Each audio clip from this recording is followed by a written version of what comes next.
strategies for an alternative lifestyle. Bumming it with the bees. Bumming it with the bees. Because of copyright infringement laws, I had to write my own theme song. Bumming it with the bees. Bumming it with the bees. Better be quiet now so my wife doesn't hear me and think that I'm autistic. Bumming it with the bees. Bumming it with the bees. Hello and welcome to the first video edition of Bumming It With the Bees. I wanted to talk today about something that's come up in our team chats recently, which is basically how communications are overrated and you never really need to communicate with your team. And I'm going to give you a few examples of that. Here right now, what you're watching is me on a pub, and let's pause it right now.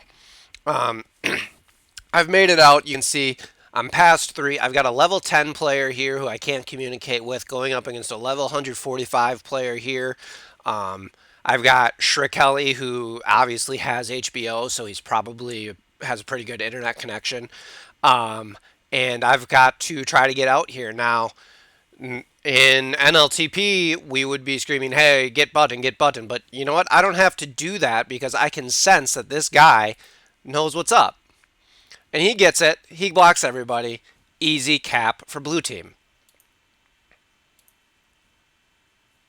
Now here we'll have another example where communicating just would not have worked for me. If I would have communicated with my teammate here, and if he would have told me not to go to the bottom direction here, if we pause it right here, if he would have told me go up, then I would not have had the opportunity to make this spectacular play where I realize that we are going to get returned either way, and the best thing to do is to get my teammate returned so that it can be a 1v3, and in that reason I can get to the flag and I can get the return without having to worry about any of my teammates getting in the way. Perfectly done. Here we will have another example of a situation where communicating just would not have been good for the team. As you can see, my teammate Arrow is out, and if we'll pause this, I bet what Arrow would like me to do is do not hit this bomb, because Arrow, would be very selfish. He wants to have the cap for himself, not thinking about the team. But because I'm a higher level player by 63 degrees, as you can see, and I understand the situation a little bit better, I see that this ball is respawning and that we have an odd man break. I make decision that we need to get Arrow returned, just like that, so I can get the flag and I can just walk directly into the base for the cap.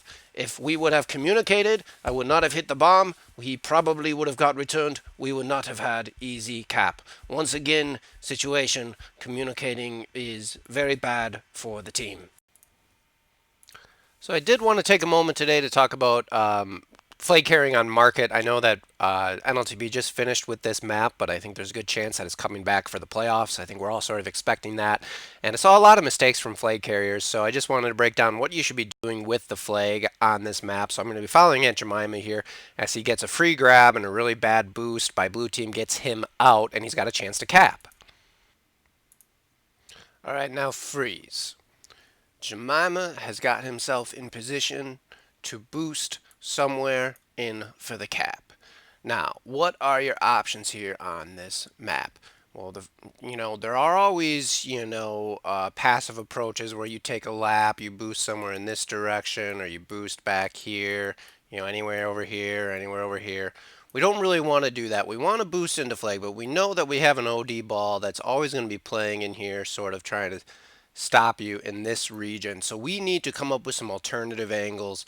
We got to come around this way, or maybe come around this way, anything to get into that flag, which is going to be right here. So maybe off of this angle here, we can go into flag, and if we miss, we can bounce back off of this wall, come off of this wall, come around here, and then maybe this boost will be available at that point, and then we should be able to cap. So let's see what Aunt Jemima actually chose to do.